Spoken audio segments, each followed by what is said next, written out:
Erik Björnsson, mejor conocido como Erik el Victorioso, se encuentra entre las figuras más destacadas de la era vikinga de Suecia.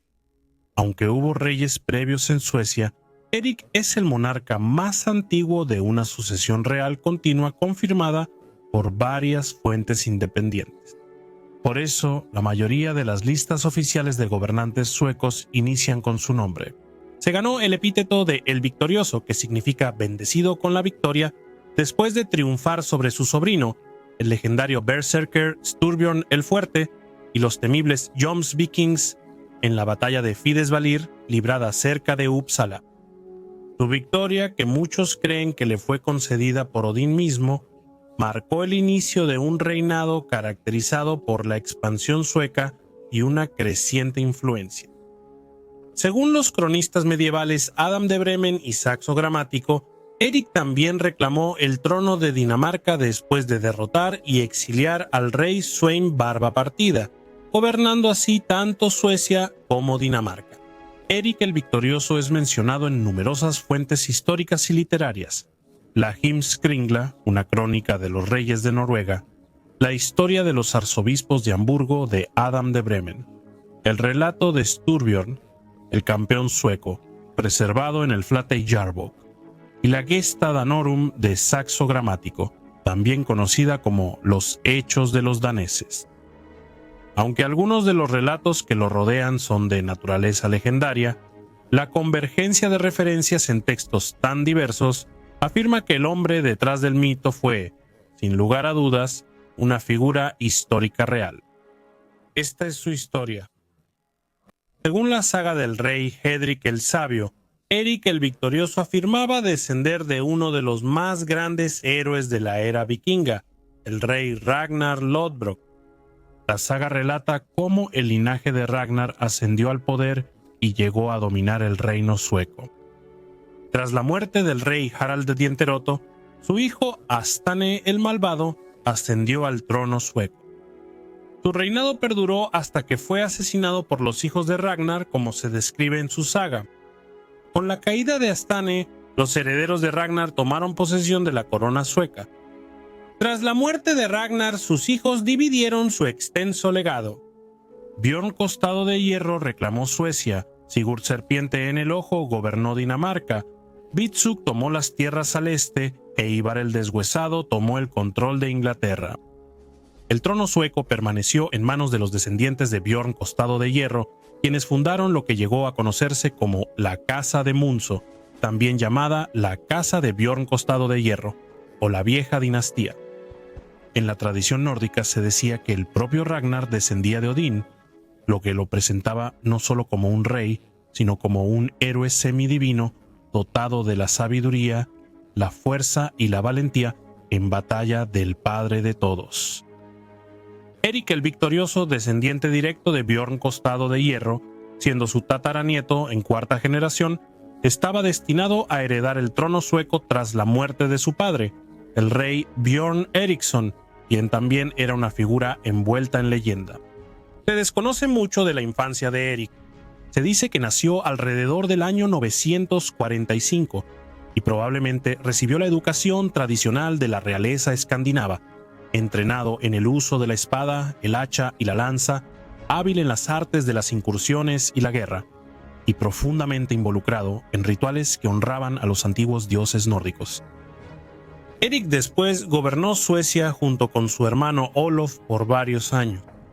El reinado terminó abruptamente cuando Olof fue envenenado en un banquete. La identidad del asesino aún es un misterio.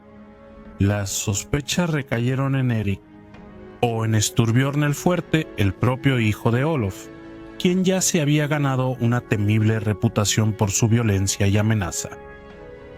Cuando Styrbjörn cumplió 12 años, se presentó ante su tío y reclamó su derecho de nacimiento, un lugar a su lado en el trono, como le correspondía. Pero el rey Erik se lo negó y le dijo que esperara hasta los 16 años. El príncipe, ya orgulloso y de espíritu fiero, fue amargamente rechazado. Cuando Styrbjörn alcanzó la mayoría de edad, el antiguo Consejo de Hombres Libres, rechazó su reclamo al trono. No era su sangre lo que cuestionaban, sino su espíritu. Feroz, desafiante e incontrolable. Temiendo el caos que podría causar, le negaron el reinado. Así, Eric fue el gobernante indiscutible. El rey Eric decidió enviarlo lejos, pero lo hizo con honor, otorgándole 60 barcos largos bien armados. Durante su exilio, Styrbjörn aterrorizó el mar Báltico. Con solo 20 años, puso su mirada en los legendarios Jomsvikings, una hermandad de mercenarios de élite unidos por un código irrompible. Las sagas cuentan que los desafió, asaltó su poderosa fortaleza de Jomsborg y derrocó a su fundador Palnatoke, tomando el mando de los Jomsvikings. Según la saga Knytlinge, Styrbjörn libraría guerras en el este, iría a Dinamarca como conquistador e incluso capturó al propio Harald Diente Azul. De ese cautiverio surgió un pacto de sangre. Harald le dio a su hija Tura en matrimonio y se comprometió con la causa de Styrbjörn. A través de tormentas y espadas, Styrbjörn pasó del exilio a convertirse en un caudillo legendario, maestro de los Jomsvikings, una fuerza que hacía temblar a los reyes. Y con el fuego aún en los ojos, volvió una vez más a Suecia, la tierra natal que lo había expulsado. Eric había recibido noticias. Su sobrino Styrbjörn había zarpado hacia Suecia, liderando una temible armada de 200 barcos largos. Entre ellos estaban los temidos Jomsvikings y sus recién ganados aliados daneses. Cuando la noticia llegó al rey Eric de que esta poderosa hueste había entrado en las aguas del lago Maloran, no perdió tiempo. Desde Uppsala convocó a sus fuerzas preparándose para defender su corona. Styrbjörn, al hacer un solemne juramento, prometió no abandonar Suecia hasta reclamar su trono o morir en el intento. Prendería fuego a sus barcos largos. No habría regreso. Ante él solo había victoria o muerte. Los dos ejércitos se encontraron en las llanuras de Fidesvilir. El rey Eric planeó una astuta estratagema.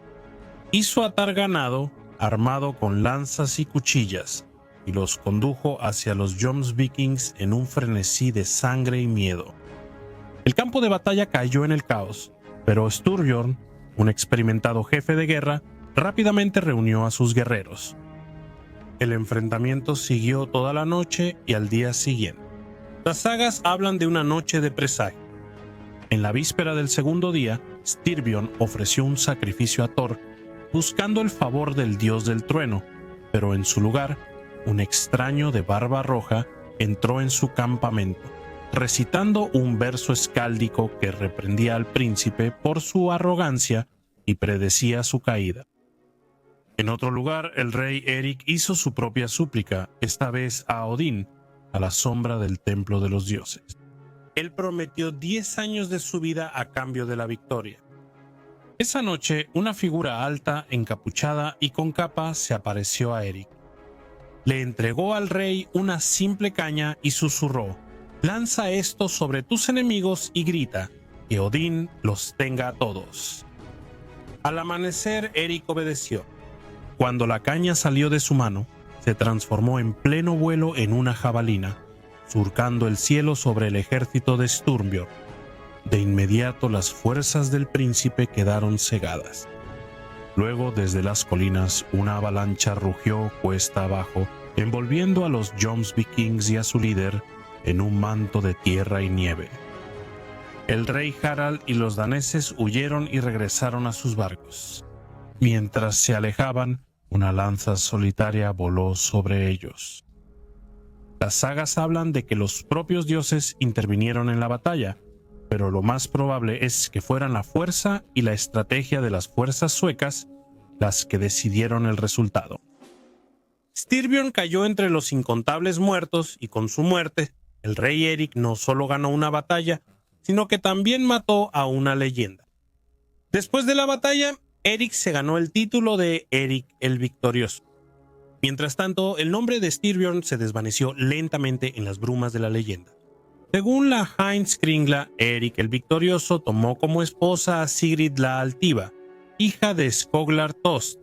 celebrada en las sagas como la vikinga más rica e ilustre de Suecia, reconocida por su destreza marcial y el éxito de sus numerosas incursiones. Sigrid también aparece en la saga del siglo XII atribuida al monje islandés Oda Snorriason. En ella leemos: se casó con Sigrid la Orgullosa, pero luego se separó de ella, porque era feroz e inquebrantable de carácter, y era la mujer más pendenciera de todas. Le concedió Gautlandia. Su hijo fue Olaf el Sueco. Götaland o Gutland es una de las 3 grandes regiones de Suecia que comprende 10 provincias en la parte sur del reino.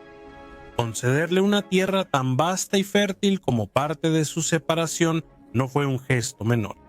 Esto habla tanto del peso de su separación como del alto estatus que ella tenía, incluso en el divorcio. El cronista eclesiástico alemán Adán de Bremen, escribiendo alrededor del año 1075, proporciona el relato más antiguo conocido del rey Eric, uno que difiere notablemente de las sagas nórdicas posteriores. La fuente principal de Adán fue el rey Sven II de Dinamarca, quien era nieto de Sven Barba Partida, en la que Sven II fue entrevistado personalmente y sus relatos se añadieron a la crónica.